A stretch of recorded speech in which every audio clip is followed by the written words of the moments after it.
tennis player. She really enjoyed it, and then went pro. It was very difficult for me in any challenges in those days. So you could get to top 100 just purely on satellites. $4,000 a tournament, apart from the Masters, which had the dream was over. I did not believe that I could make top 100. So to not only play for the club but to coach the first 3 teams. They said, could you stay the whole summer? You'll be allowed to play tournaments as well, but we want to coach the first 3 teams. And they changed, the federation changed to one hand. That's another story. We probably don't, but there was a thing called the Mortgage Corporation League, which was, and I was captain of the Manchester team. My wife was, the LTA office was based at Manchester in Manchester, and Roger Convection.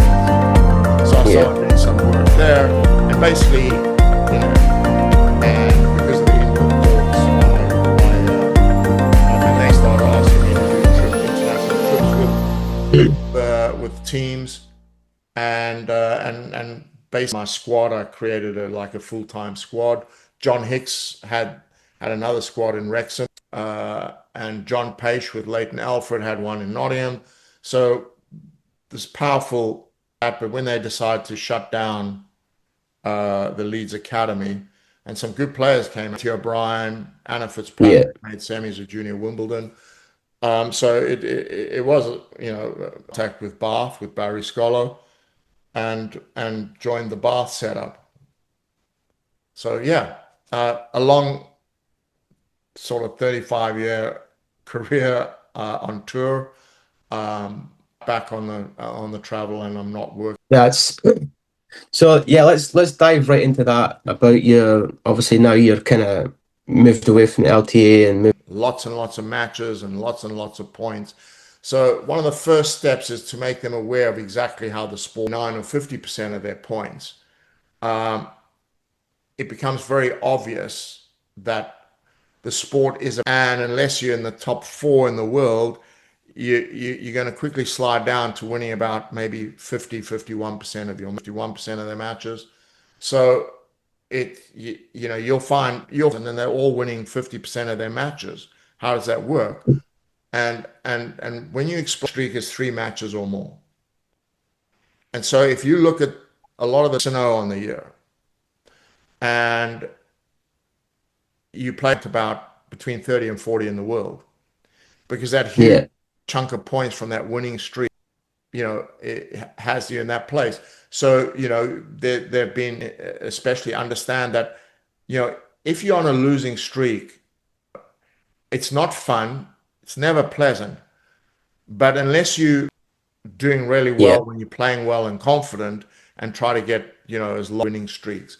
So these kind of awarenesses are how they handle themselves between points, and the things that they can start to think about.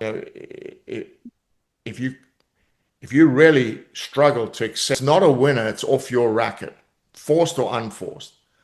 So there's always a reason why you've missed. You lose and try to analyze why you've missed. There's a lot of energy going into something that is going to happen every time you play. It's only when you miss repeatedly on one side or something like that you covered a couple of the basics, mindset foundations for tennis just back there. Very helpful. First of all, tone of voice. People underestimate, but not as stressful to the player.